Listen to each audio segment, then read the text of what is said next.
You're listening to The Master Diplomat.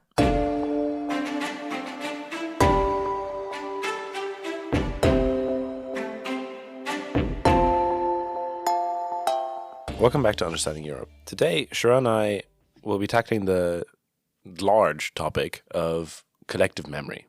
As this podcast is releasing, it is Europe Day. We found this was a perfect occasion to delve into what these days mean and what is the thinking behind them and what are the issues in general with creating European identity or collective memory. To that end, we're joined by Dr. Aline Sierp, Professor in European Studies at Maastricht University. She's the co-founder and co-president of the Memory Studies Association and the Council for European Studies research network on transnational memory and identity in Europe. In May 2022, Dr. Aline Sierp organized an international symposium on critical theories of history and memory, which addressed the problem of how to produce a European history and collective memory of the past, which meaning can often be contested and is very often subject to political disputes. So without further delay, let's give this a listen.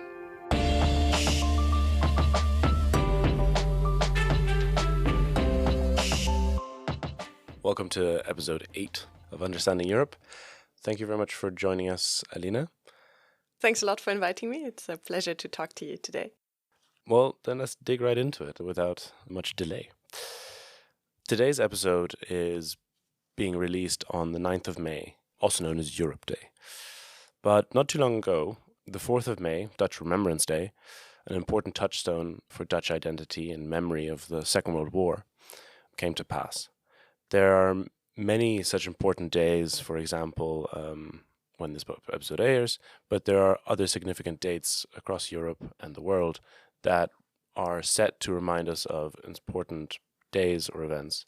So maybe let's start off with using Europe Day as an example to understand what these days of remembrance signify. Would you help us unpack that?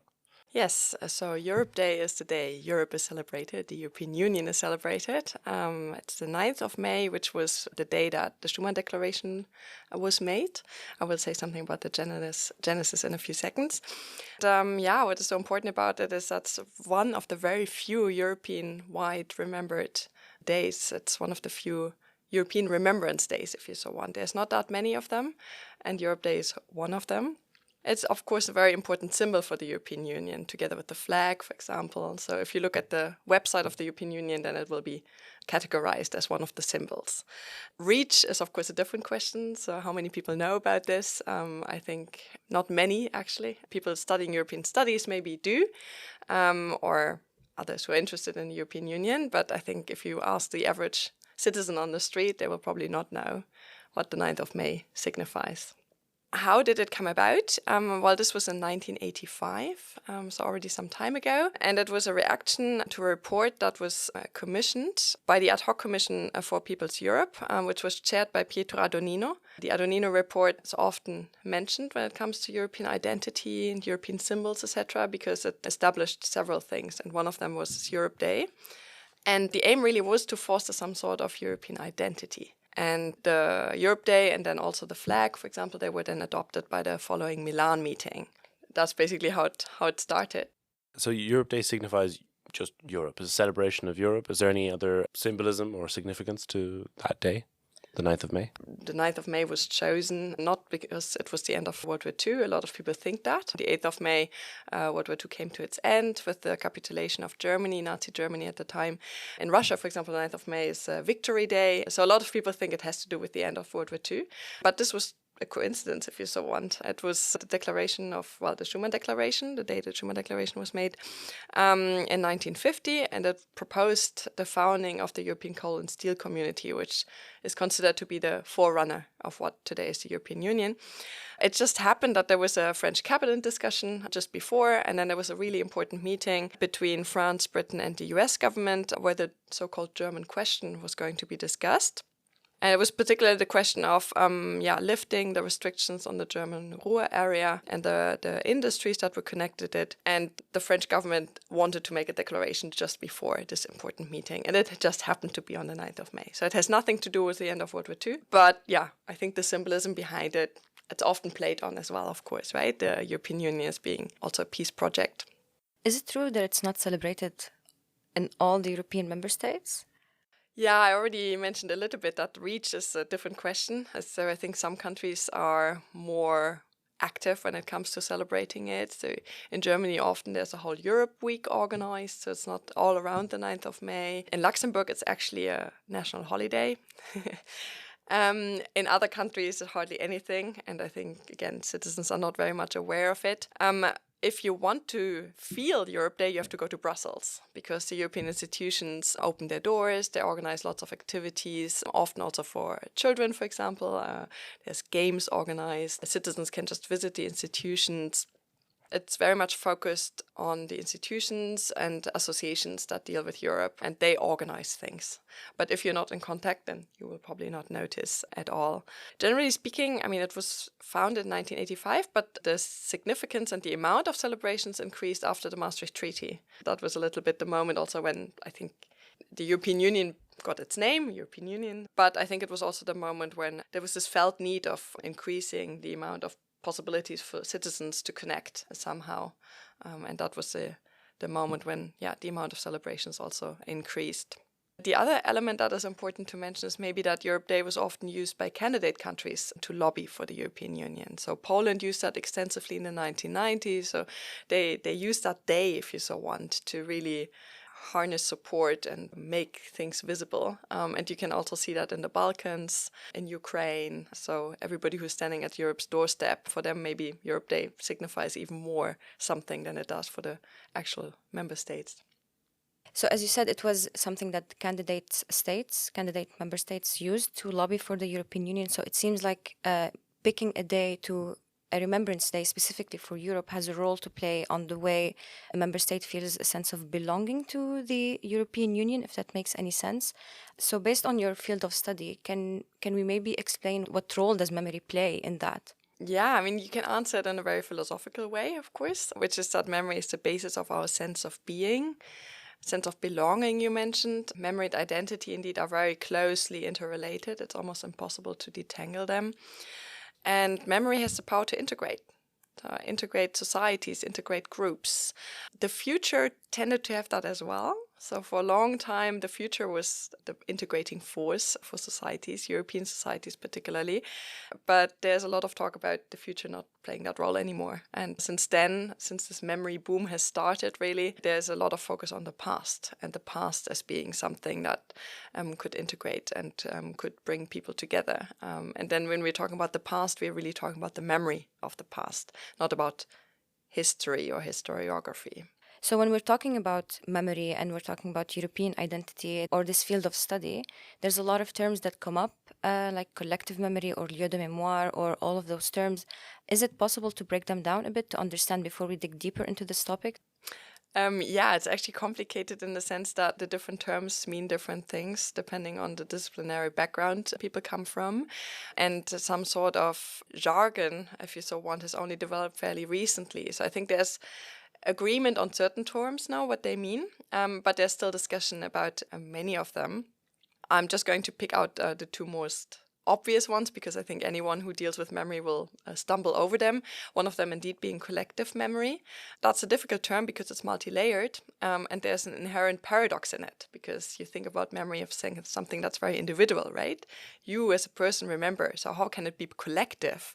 And that was the big question. And indeed it was tackled by a French scholar who is called Maurice Halbwachs. And again, it's a name that will pop up the moment you deal with memory. And his idea was that we cannot remember outside our social context.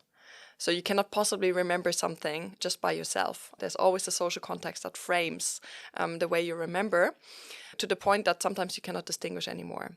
So to just give an example, childhood memories, how much can you distinguish between your own memories and memories that maybe came after because you looked at pictures or because people told you about it? And that is the case with almost anything.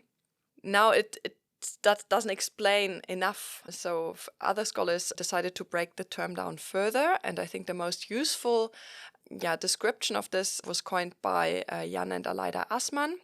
they distinguish between 3 different types of memory. You have the individual memory, which is an autobiographic memory. Then you have social memory, as man also calls it communicative memory, which is a group memory, so memory that is shared within a group, and it's often transmitted via communicative exchange. And then you have cultural memory, which is, the highest level, if you so want, and it can be detached from the human carriers. So it can be transmitted via institutions, via objects, etc. And it's Or days. Exactly. So remembrance days would be an example of this cultural memory, transmitter of cultural memory. That's how it can transcend generations. And it's not bound to time period anymore. With like individual and social memory, we talk about a time range of about 80 years, and cultural memory then can move on even further than that. The other term that often comes up when you talk about memory is lieu de mémoire. That's again a French scholar, Pierre Nora, who coined this term.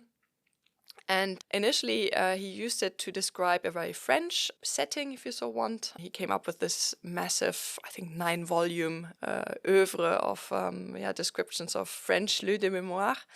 But it was then adopted also by others. So if you look now, I think almost every country has a book on lieu de mémoire, and there's also one on European lieu de mémoire. So what are they? The French translation would be sites of memory, but it's not sites in the sense of a geographical term. So they don't have to be geographic sites. They can also be objects again. So a lieu de mémoire could be a constitution, for example. So basically a fixed point, if you so want, around which memory secretes itself and concentrates, and people can get attached to. And the idea really was that it's different from a milieu de mémoire, which before were structuring society. So it all goes back to this idea of modernity and post-modernity, where what before created fixed points for society, ideologies, etc., has disappeared, and societies need something else, individuals need something else to create some sense of belonging, to have an anchor, if you so want. There's many more terms that we could discuss, but it's a very diverse field, so I just decided to keep it to those 2, and then at the end we can discuss resources where other terms can be looked up. Indeed. So if we want to go back to the memory topic we're discussing, you said cultural memory has the highest significance in creating a sense of integration, and I wanted to ask about the role that memory has on the identity formation. You also said that identity and memory cannot be disintegrated; they are very entangled, so to say. So what is specifically the role that memory plays in identity formation? A lot of identity is based on a sense of a common past, the memory of this past. I keep on saying memory and not history, because I think it's an important distinction. There's also a discussion if the memory is not the same as history. That is a discussion that has not been solved. But, especially a sense of group identity is based on this idea of a common past, common memory of the past. And individuals and societies, they create some sort of narrative around it, a narrative that is then shared and brings people inside, creates this group feeling, also excludes people. We should always remember that. It's not only about memory, but it's also about forgetting on the one hand, and it's always a question of, what is being forgotten, also maybe purposefully, who's excluded from that. So especially when we talk about a cultural memory, then you have this very strong selective process. And what happens both on the individual, the group level, but also on society level, is that images are created via these narratives towards the inside, but also towards the outside. And I think if we go back to the kind of narratives around the 9th of May, but also the 4th of May, Dutch Remembrance Day, then you can very clearly see what kind of image is being created on both sides, what is being focused on, what is possibly also being forgotten. So if you want to analyze a society, looking at Remembrance Days, for example, is actually very instructive, because it tells you a lot about the society, probably also about its state of democracy, and the kind of selective process that has been going on before this narrative was created. Can I ask why there is a contestation between the difference of history and memory? What is the debate? The debate is to what extent there's a difference. And some scholars believe that history and memory are subject to the same kind of forces, selective forces I mentioned before, that we cannot really look at history in an objective way anyway. So what we have there is more or less the same as memory. So if you create history, you're also creating memory. Others say no, there's a clear difference. History is a discourse on the past, which is trying to be as objective as possible. Memory is volatile and changing, and it's not objective at all. So it depends very much on whom you ask there. There's probably a difference between humanities-based scholars and social sciences when it comes to that. My answer to it is that I think we have to distinguish between history, historiography, and memory. So historiography, I think, is potentially problematic because indeed there you have the same kind of selective process that you have with memory. What is historiography? Historiography. It's a tough one. It's the science around history, so the creation of a historical narrative. So can we say memory is how we talk about history?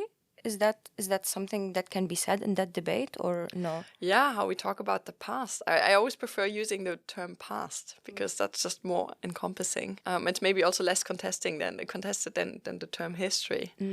And it seems that there's a certain type of politics around memory, also what we remember and we do not remember, right? You said there is no objective way of looking at the past. It's always written by someone and it's always used for a certain purpose. For example, the 9th of May is used for maybe a certain type of European integration, so the European citizens could feel a sense of belonging to the European identity, if we can say that. So what is the debate around the politics of memory? How does it play a role? How does it shape how one feels the sense of belonging to their own country, maybe, or their community? As I mentioned before, like the selection process is important there.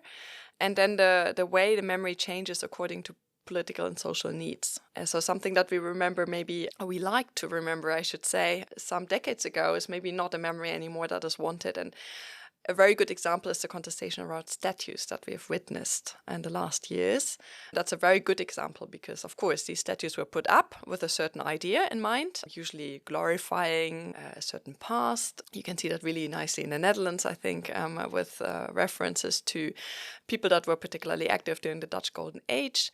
And now suddenly these statues are being torn down because they don't correspond anymore to our ideas of history, as we discover that those heroes were based or were very active in slave trade, for example. It's maybe not someone that we want to have in the middle of our square anymore. So this is a really good example, I think, where suddenly like the narrative changed, the kind of memory that is deemed important to keep changed. And then, of course, a whole question comes up. What do you do with a statue that has been standing there for decades? And that's still, I mean, there is an element that maybe should be remembered and then another element that should be remembered, but not in that context, and as something positive. And it creates all kinds of debates, of course, like because there's a question of agency, who is allowed to decide. You mentioned that a little bit. Who are the actors here? Who has the power also to select and to make sure that other things are not coming up to the force? What kind of consequences does it have if we keep on going on like we always did? Who feels offended by that, for example? What kind of memory do we want to have in our society? I'm just again thinking about the memory of slave trade and slavery, etc. That still has repercussions for today. On that note, you said what kind of memory we would want to have in our society, right? So I'm thinking here about maybe the emergence of EU as an institution of the European Union post World War II. So there were type of narratives that were used to maybe justify why the European Union is needed and why it would be a good project to go forward with. So maybe here there's also a certain type of looking back on the European past and maybe to a way to move forward. So we need this institution so we would have peace or etc., etc.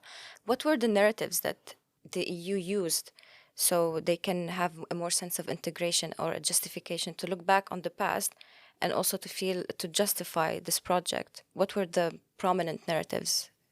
So these narratives changed over time as well. I think the one that remained is the one of World War II and Europe rising out of the ashes like a phoenix almost. That has always been there, but it was not the most prominent from the beginning. So you can distinguish broadly between three different phases. One of them being the immediate post-war phase, where reference to World War II were there, but for example, no reference to the Holocaust, because the Holocaust was not something that was touched upon on a national level. It took a long time before that actually arrived in the different countries, before there was actually talk about the Holocaust, and the same was on the European level. The Holocaust just didn't play any role, which from our perspective now is almost a bit surprising, right? Because I think a lot of the values of the European Union are based around this idea that we don't want to have something like the Holocaust happen again. Then the next phase started more or less in the 1970s, which was a bit of a turning point because moment of oil crisis, economic hardship. It was probably the first really economic crisis of the European Union. I say European Union, it was not called European Union then, but just to understand who we're talking about. And I think there was a very strong felt need by politicians to have some sort of narrative that goes beyond just the pure economic perspective. The idea of, well, an economic union was not enough anymore, I think, for citizens to feel connected. So they looked for something else. And that was the moment when some sort of heritage discourse entered, which is also heritage, memory, the past. All of it is connected somehow. And in the beginning, actually, the references were much broader than just World War II. So there was Charlemagne, for example, as being the father of Europe. That was an important image. Then the whole idea of Europe as being the cradle of democracy. So going back to the old Athens, if you so want. Then some cultural achievements that people can be proud of, like, for example, the Renaissance and the kind of architecture that we still see, the artworks that are connected to that time. But none of this really resonated a lot with European citizens. And then in the 1990s, with the wall of the Berlin Wall, that's when like this whole idea of World War II as being a fixed point, if you so want, came back. That's also when the Holocaust started to play an important role as some sort of negative memory.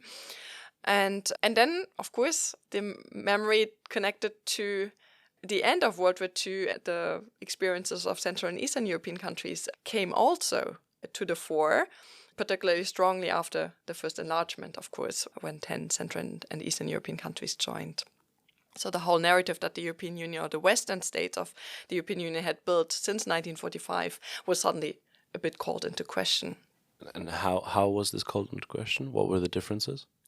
Well, I mean, this memory was very much based on World War II and the Holocaust, which was a narrative that a lot of Central and Eastern European countries couldn't relate to very much.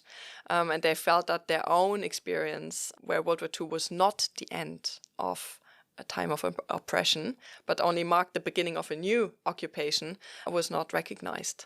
And they lobbied very strongly from the very first sitting of the European Parliament for the recognition of these very painful memories that they experienced after 1945 and the equivalence of those memories as well, saying, well, our suffering under Stalinism, communism was as bad as your suffering under Nazism and fascism, and that should be recognized. Are those narratives still being used today in contemporary discussions or no? Or is there a different narrative now? No, absolutely. I mean, I think like there's some sort of convergence. So on the European level, while I think everywhere else there's still this debate about equivalence, etc., which is an old debate if you think about it. I mean, it goes back to the totalitarianism paradigm, which was already discussed in the 1980s with the so-called Historikerstreit, historians' debate. It's still something that is being debated around. There's a lot of very strong emotions usually, and I think also because it goes deeper than just the question of equivalence. It has to do with question of recognition also. Recognition not only of those memories, but generally speaking of recognition of the Central and Eastern European states within the European Union. I think they felt very much that they had to take on almost everything that the Western states were expecting them to take on, and among them, like this narrative on history, which they felt was not theirs. It is indeed some sort of soft entrance criteria. So candidate countries, even though it's not part of the acquis communautaire, they have to show that they're able to deal with their past. So it is an important feature, but a lot of the contestations revolve indeed exactly around this. So what happened on the European level, despite all this contestation that is still there, is that there is some sort of official recognition. It started in 2009 with the introduction of another Remembrance Day. It's the 23rd of August, which remembers the signing of the Molotov-Ribbentrop Pact in 1939. So that was basically the the start, if you so want, of the division of Europe, because it allowed Hitler and Stalin to divide Poland among themselves, preparing, if you so want, World War II and the invasion of Poland. And it has been celebrated for a long time in Central and Eastern Europe as Black Ribbon Day. And it was used by Western activists often to draw attention to human rights violations in the former Soviet Union. So it has a long story. And it was chosen indeed to commemorate all victims of there was a debate about like whom they're going to remember, right? Is it just the victims of Stalinism, and then is it Stalinism and communism, or is it only communism? Like the terminology here is important.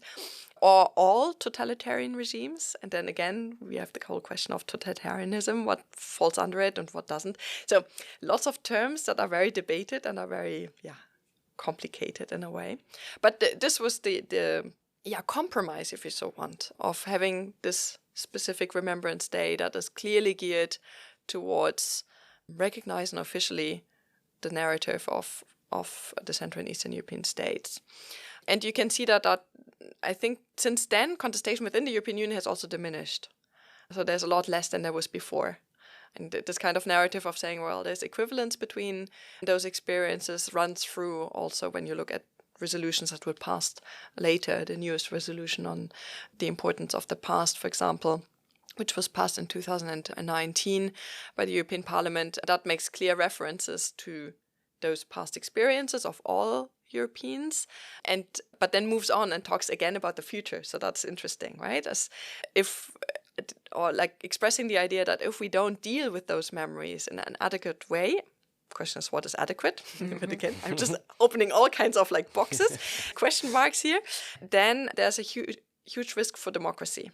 And I think about, the extreme right movements that we've seen growing in the last years. The rise of nationalism, etc. So like there again, past and future are very closely connected. How realistic is it then to talk about a collective European memory if there's so many contestations and collective European identity? Yeah, that's indeed a very good question. And if you ask different people, they will probably all say like, oh no, European memory, that's impossible to have because there's all these different narratives. And how can you put them all together? Is this actually something we want? Do we want to have some sort of homogenizing narrative here or not? But I think the question is, again, one of definition. What does a European memory mean? If we talk about some sort of common narrative that everybody finds themselves in, I think that's indeed impossible.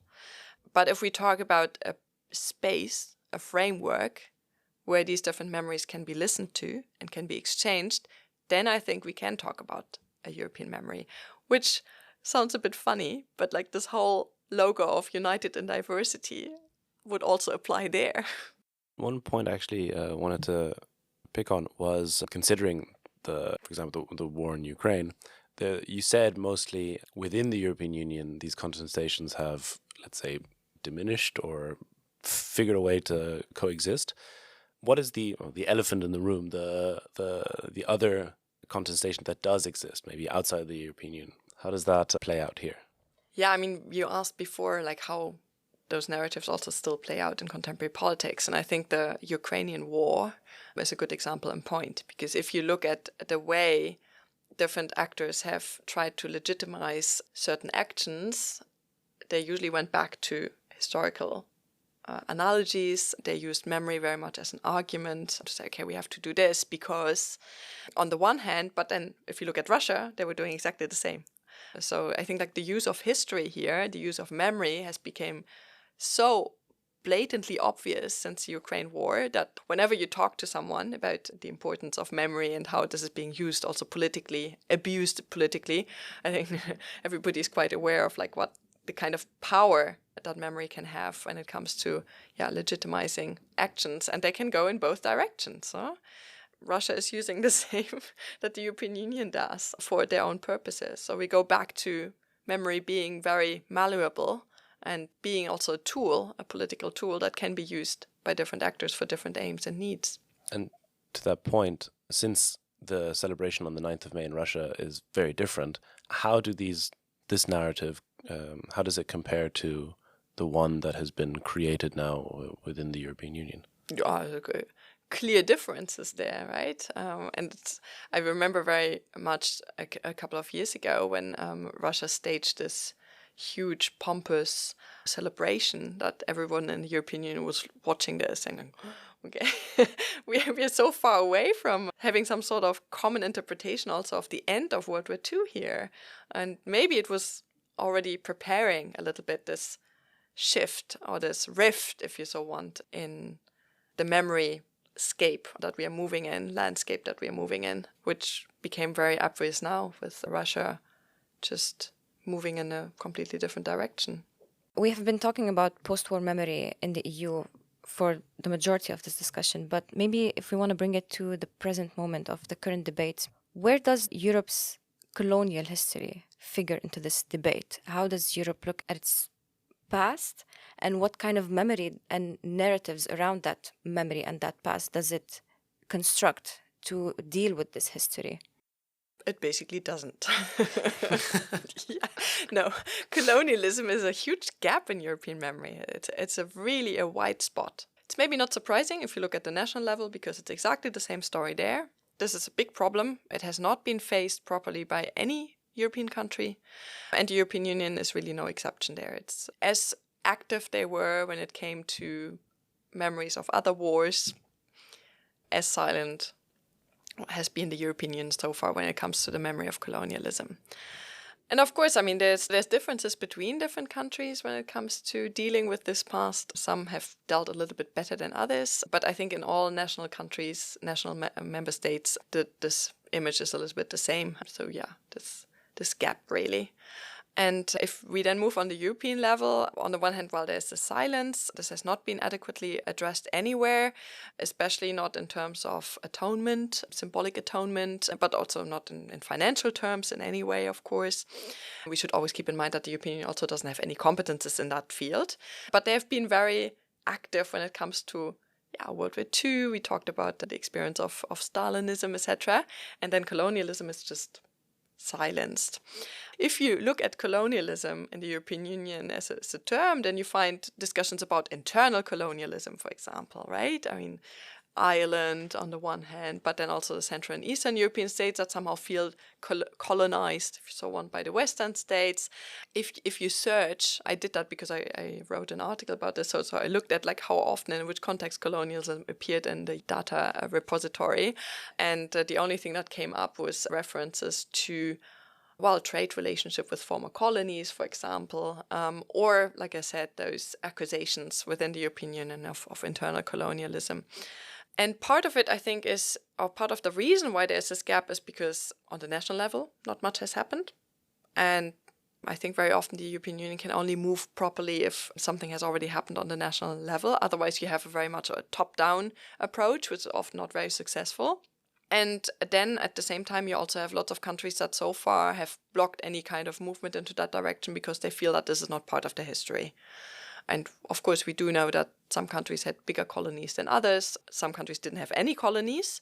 And they somehow feel that this is not part of their history. They don't have to deal with it. So they were kind of blocking any kind of discussion into that direction, somehow feeling that, they were not concerned, forgetting completely that the colonial enterprise was a European-wide enterprise, and that even countries that didn't have formal colonies themselves, they were often very active in providing material and having administration staffed by people. There was lots of exchange, of course. They were benefiting from the trade that was happening with colonies of other countries as well. So it's a bit short-sighted to say we were not concerned. The question is, of course, is anything going to change? And I suspect that it's just a question of time. So if you look more carefully at what the European Union is trying to do in this context, there's initiatives, but they're small at the moment, and they're not very wide-reaching, and they're very much on the level of symbolic politics, of making funding available, for example, for research into this topic. But something big has not really happened so far. But I suspect if we look at the genesis also of memory of World War II, it also took time. It's not something that can just appear from one day to the other. So I think as national countries are working through their own past, then maybe at some point of time the European Union can pick that up as well. Is it also a question of, is this useful is this memory useful to resurface? That's a very good question indeed. I think we kind of touched upon this usefulness of memories, and that often memories change also when they're not useful anymore.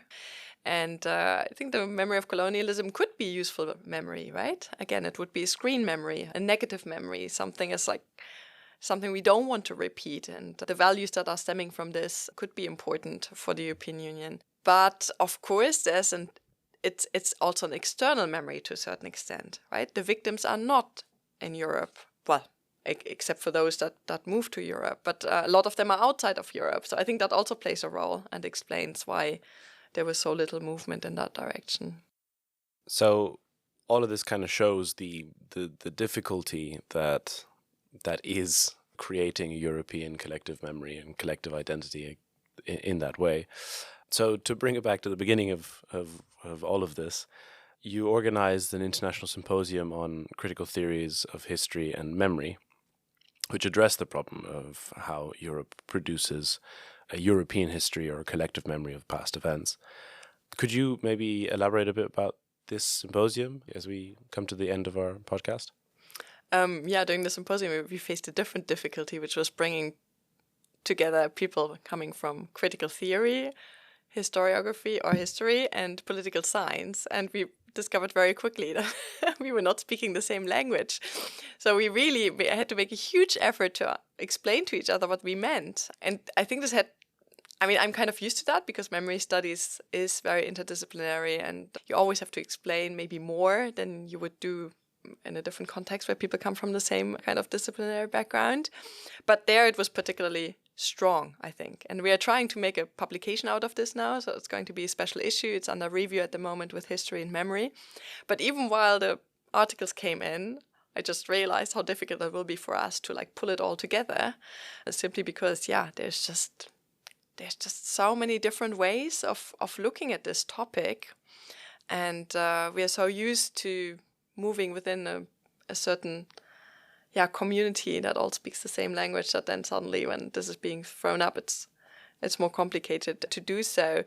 But I think Maastricht University is a perfect environment for this because we're kind of always used to this, right? I mean, you as students, you get constantly thrown into this mix of waters, and then you have to find your own way through that. You probably are often being faced with contradictory advice as well, or contradictory information.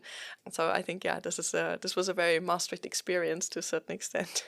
Excellent. Yeah, I hope it went well in the end, and the findings will be published. They're still under review, is that right? Yeah, exactly. So it's going to be a special issue. It should come out by the end of the year with History and Memory. It's a journal. Looking forward to it. And I think this is the perfect point to come to the end, the segment of the podcast, which is secondary sources, where we ask the guest to share some sources that could be useful to the listener if they want to dig deeper into this topic. So what did you bring to the table, shall we say? I looked at different things because I thought it's a bit boring to just say, read this book. So we talked about different terms, right? So if someone wants to know a little bit more about the different terms or got completely confused now by listening and just like, what on earth does that mean? There is a very nice research by Utrecht University, which is called Nitbits, where different scholars that often coined these terms explain very briefly what they mean. And it's nice to watch and to listen to. It's just something also to refresh. I mentioned the Assmanns, for example. So Aleida Assmann is actually one of them who explained something. But then we also have Michael Rothberg, who coined the term multidirectional memory. It's another thing that often comes up when you deal with memory issues. You have Astrid Earle, who talks about traveling memory. You have Anne Rigney, who talks about transnational memory. So there's lots of terms that are being explained very briefly by the scholars who actually invented them, if you so want. So it's a very nice resource. Then, of course, I can draw your attention to the Memory Studies Association, which is the association that I co-founded with 2 colleagues. There's quite a number of interesting resources on the website. It's called Memory Cloud. And especially if you like podcasts like this, there's lots of different podcasts with all kinds of different topics, often very practical, dealing with memory issues, if you so want. I don't know, the contestations in Ireland, to give an example. And you can just listen to them. We also have regular webinars that are recorded and also on the website. So again, if you're more of a listener, I think that is good. If you want to read an article, okay, well, there's the article on the memory of colonialism that I mentioned that I wrote a couple of years ago. I also have one that is coming out, or it actually already came out. It's a handbook article on European memory politics. So that gives you a quick overview of like European memory politics, or really condensed. And I looked at films because I thought maybe it's interesting to see a few films on this. And of course, there's a plethora of films on memory, especially when it comes to World War II and the Holocaust. And some of them are probably well known, like Schindler's List or Shoah by Claude Lanzmann. But then there's also some more recent ones. For example, Waltz with Bashir in 2008. Maybe some of you have watched that. Then The Act of Killing, which is 2012. That's a difficult film, but it deals exactly with those issues of how memories are being used politically, how they change over time, depending on the social and political needs. Wow, I think that's a great selection of sources. Thank you very much. And I think that ends our podcast. So thank you very much for joining us. It's been a pleasure having you on. Yeah, I enjoyed that. Thank you very much. Thank you for being with us. And all the sources you mentioned, of course, will be in the description of this episode. And to everyone listening to us, take care and stay tuned. The music for the MD podcast episode has been produced by Stone Ocean. And this podcast episode has been produced, recorded, and edited by Brendan Hogan and yours truly, Charelle Abdullah. Talk to you soon.